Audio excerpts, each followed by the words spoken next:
നമുക്കിന്ന് അന്തരീക്ഷത്തെക്കുറിച്ച് നോക്കാം. എന്താണ് അന്തരീക്ഷം? ഭൗമോപരിതലത്തിലേക്ക് വ്യാപിച്ചു കിടക്കുന്ന വാതകങ്ങളുടെ മിശ്രിതമാണ് അന്തരീക്ഷം.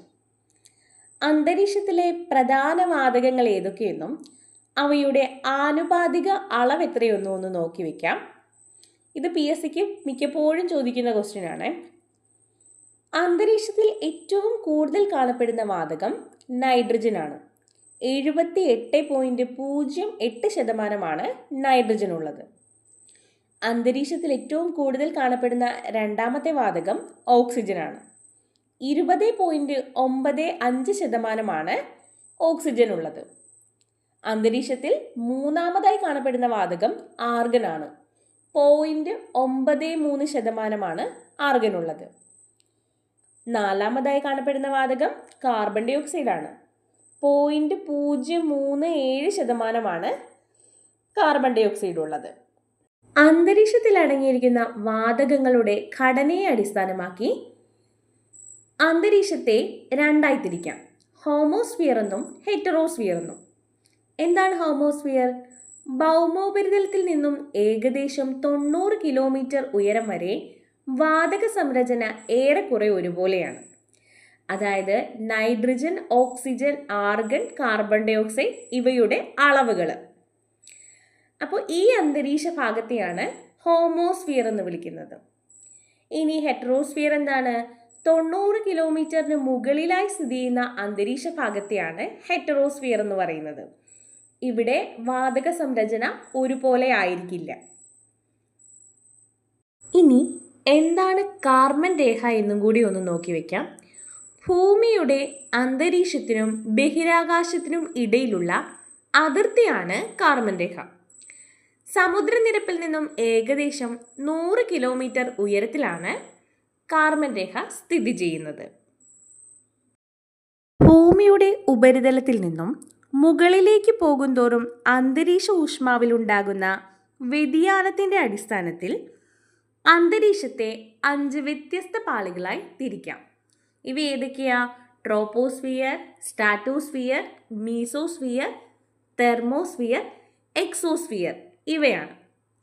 നമ്മൾ വീഡിയോയുടെ ആദ്യം പറഞ്ഞിരുന്നു അന്തരീക്ഷത്തിൽ അടങ്ങിയിരിക്കുന്ന വാതകങ്ങളുടെ ഘടനയെ അടിസ്ഥാനമാക്കി അന്തരീക്ഷത്തെ രണ്ടായി തിരിക്കുന്നു എന്ന്. അതേതൊക്കെയായിരുന്നു? ഹോമോസ്ഫിയറും ഹെറ്ററോസ്ഫിയറും. ഇവിടെ നമ്മൾ പറഞ്ഞത് അന്തരീക്ഷ ഊഷ്മാവിൽ ഉണ്ടാകുന്ന വ്യതിയാനത്തിൻ്റെ അടിസ്ഥാനത്തിൽ അന്തരീക്ഷത്തെ 5 പാളികളായി തിരിക്കുന്നു എന്നാണ്. ഇവ രണ്ടും കൂടി തിരിഞ്ഞു പോകരുതേ. ഇനി നമുക്ക് ഓരോരോ പാളികളായിട്ട് പഠിക്കാം. ആദ്യത്തേത് ട്രോപ്പോസ്ഫിയർ ആണ്. അന്തരീക്ഷത്തിൻ്റെ ഏറ്റവും താഴെയുള്ള പാളിയാണ് ട്രോപ്പോസ്ഫിയർ. ഭൗമോപരിതലത്തിൽ നിന്നും ശരാശരി 13 കിലോമീറ്റർ ഉയരത്തിൽ വ്യാപിച്ചു കിടക്കുന്ന പാളിയാണ് ട്രോപ്പോസ്ഫിയർ. ഇവിടെ ധ്രുവപ്രദേശത്താണെങ്കിൽ 8 കിലോമീറ്ററും ഭൂമധ്യരേഖാ പ്രദേശത്താണെങ്കിൽ 18 കിലോമീറ്ററുമാണ് ഉയരം. ഇവിടെ ഭൂമധ്യരേഖാ പ്രദേശത്ത് ഉയരം കൂടാൻ കാരണം എന്താണെന്ന് ചോദിച്ചാൽ ശക്തമായ സംവഹന പ്രവാഹം ഉള്ളതിനാൽ താപം ഉയരത്തിലേക്ക് പ്രവഹിക്കും.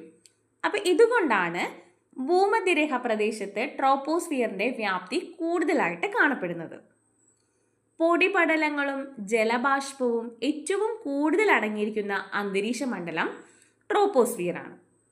അതുപോലെ മേഘരൂപീകരണം, മഴ, മഞ്ഞ്, കാറ്റ് തുടങ്ങിയ എല്ലാ തരത്തിലുള്ള ദിനാന്തരീക്ഷ പ്രതിഭാസങ്ങളും നടക്കുന്നത് ട്രോപ്പോസ്ഫിയറിൽ തന്നെയാണ്. അന്തരീക്ഷത്തിൻ്റെ ആകെ പിണ്ഡത്തിൻ്റെ 80% ഈ പാളിയിലാണ് കാണപ്പെടുന്നത്. ട്രോപ്പോസ്ഫിയറിനെയും സ്ട്രാറ്റോസ്ഫിയറിനെയും വേർതിരിക്കുന്നത് ട്രോപ്പോപാസ് ആണ്. ഇവിടെ നമുക്ക് സംക്രമണ മേഖല എന്താണെന്നും കൂടി ഒന്ന് നോക്കിപ്പോകാം. അതായത് പ്രധാന അന്തരീക്ഷ മണ്ഡലങ്ങളെ തമ്മിൽ വേർതിരിക്കുന്ന അന്തരീക്ഷ ഭാഗങ്ങളെയാണ് സംക്രമണ മേഖല എന്ന് പറയുന്നത്. ട്രോപ്പോസ്ഫിയർ, സ്ട്രാറ്റോസ്ഫിയർ, മീസോസ്ഫിയർ, തെർമോസ്ഫിയർ എന്നീ മണ്ഡലങ്ങൾക്കിടയിലായിട്ട് ട്രോപ്പോപാസ് എന്നും സ്ട്രാറ്റോപാസ് എന്നും മീസോപാസ് എന്നൊക്കെയാണ് ഈ സംക്രമണ മേഖല ഉള്ളത്. നമുക്ക് ഓരോ പാളികൾ പഠിക്കുമ്പോൾ അതും കൂടി ഒന്ന് നോക്കിപ്പോകാം. ചെറു വിമാനങ്ങൾ പറക്കുന്നത് ട്രോപ്പോസ്ഫിയറിലാണ്. ഇനി നമുക്ക് നോർമൽ ലാപ്സ് റേറ്റ് അഥവാ ക്രമമായ താപനഷ്ട നിരക്ക് എന്താണെന്നും കൂടി ഒന്ന് നോക്കാം. ഇതിപ്പോൾ PSCക്ക് മിക്കപ്പോഴും ചോദിക്കുന്ന ഒരു ക്വസ്റ്റ്യൻ ആണ്. ട്രോപ്പോസ്ഫിയറിൽ ഓരോ 165 മീറ്റർ ഉയരത്തിലും 1 ഡിഗ്രി സെൽഷ്യസ് എന്ന തോതിൽ താപം കുറഞ്ഞു വരുന്നു. ഇതിനെയാണ് ക്രമമായ താപനഷ്ട നിരക്ക് അഥവാ നോർമൽ ലാപ്സ് റേറ്റ് എന്ന് പറയുന്നത്. അടുത്തത് സ്ട്രാറ്റോസ്ഫിയർ ആണ്. ട്രോപ്പോപാസിൽ തുടങ്ങി ഭൂമിയിൽ നിന്നും ഏകദേശം 50 കിലോമീറ്റർ വരെ വ്യാപിച്ചു കിടക്കുന്ന അന്തരീക്ഷ പാളിയാണ് സ്ട്രാറ്റോസ്ഫിയർ. സ്ട്രാറ്റോസ്ഫിയറിലെ ഏറ്റവും താഴ്ന്ന ഭാഗമാണ് ട്രോപ്പോപാസ്. സൂര്യനിൽ നിന്നും പ്രസരിക്കുന്ന ഏറ്റവും അപകടകാരിയായ രശ്മികളെ ആഗിരണം ചെയ്യുന്ന അന്തരീക്ഷ പാളിയാണ് സ്ട്രാറ്റോസ്ഫിയർ. ഈ അന്തരീക്ഷ പാളിയിൽ തന്നെയാണ് ഓസോൺ പാളി കാണപ്പെടുന്നതും. സ്ട്രാറ്റോസ്ഫിയറിൻ്റെ താഴ്ന്ന വിതാനങ്ങളിൽ ഉയരം കൂടുന്നതിനനുസരിച്ച് താപനിലയിൽ മാറ്റം അനുഭവപ്പെടുന്നില്ല. ഈ മേഖലയാണ് സമതാപ മേഖല എന്നറിയപ്പെടുന്നത്. ഇനി ജെറ്റ് വിമാനങ്ങൾ പറക്കുന്നത് ഈ അന്തരീക്ഷ പാളിയിലൂടെയാണ്.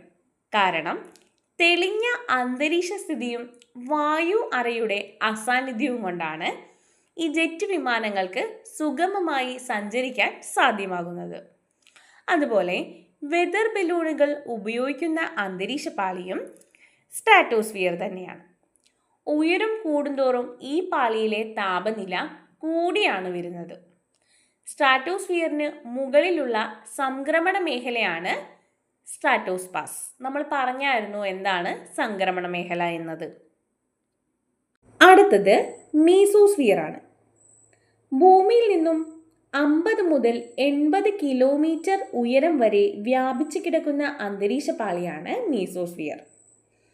ഇവിടെ ഉയരം കൂടുന്തോറും താപനില കുറഞ്ഞാണ് വരുന്നത്. ഭൗമോപരിതലത്തിൽ നിന്നും 80 കിലോമീറ്റർ ഉയരത്തിലെത്തുമ്പോഴേക്കും താപനില ഏകദേശം -90 ഡിഗ്രി സെൽഷ്യസ് മുതൽ -100 ഡിഗ്രി സെൽഷ്യസ് വരെ താഴുന്നു. ഈ അന്തരീക്ഷ പാളിയിലാണ് നൊക്ടിലുസെന്റ് ക്ലൗഡ്സ് അഥവാ നിശാദീപങ്ങൾ കാണപ്പെടുന്നത്. അതുപോലെ ഉൽക്കകൾ കത്തിയെരിയുന്ന പാളിയും മീസോസ്ഫിയർ തന്നെയാണ്. അതുകൊണ്ട് ഇവിടെ ഉൽക്കാവർഷ പ്രദേശമെന്നും അറിയപ്പെടുന്നു. മീസോസ്ഫിയറിന് മുകളിലുള്ള സംക്രമണ മേഖലയാണ് മീസോപാസ്. അടുത്ത അന്തരീക്ഷ പാളിയാണ് തെർമോസ്ഫിയർ. ഏകദേശം 80 മുതൽ 600 കിലോമീറ്റർ വരെ ഉയരത്തിൽ വ്യാപിച്ചിരിക്കുന്ന അന്തരീക്ഷ പാളിയാണ് തെർമോസ്ഫിയർ. ഏറ്റവും താപനില കൂടിയ അന്തരീക്ഷ പാളി ഏതാണെന്ന് ചോദിച്ചാൽ അത് തെർമോസ്ഫിയർ തന്നെയാണ്. ഇവിടെ ഉയരം കൂടുന്തോറും താപനില കൂടിയാണ് വരുന്നത്. തെർമോസ്ഫിയറിൻ്റെ താഴത്തെ ഭാഗത്തെ അയണോസ്ഫിയർ എന്നാണ് വിളിക്കുന്നത്. അന്തരീക്ഷത്തിൻ്റെ ഏകദേശം 80 മുതൽ 400 കിലോമീറ്റർ വരെ ഉയരത്തിൽ വ്യാപിച്ചു കിടക്കുന്ന അന്തരീക്ഷ പാളിയാണ് അയണോസ്ഫിയർ.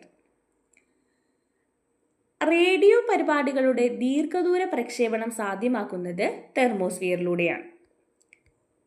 അറോറ അഥവാ ധ്രുവദീപ്തി എന്ന പ്രതിഭാസം കാണപ്പെടുന്ന പാളി തെർമോസ്ഫിയർ ആണ്.